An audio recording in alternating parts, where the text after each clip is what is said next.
السلام علیکم۔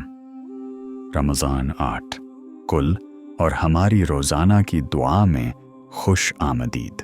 اللہم اکفنی بحلالک عن حرامک واغننی بفضلک عمن سواک۔ اے اللہ، میرے لیے حلال رزق کافی کر دے اور جو حرام ہے اس کو دور کر دے، اور مجھے اپنے فضل سے مالا مال کر دے تاکہ مجھے تیرے سوا کسی کا کبھی محتاج نہ بننا پڑے۔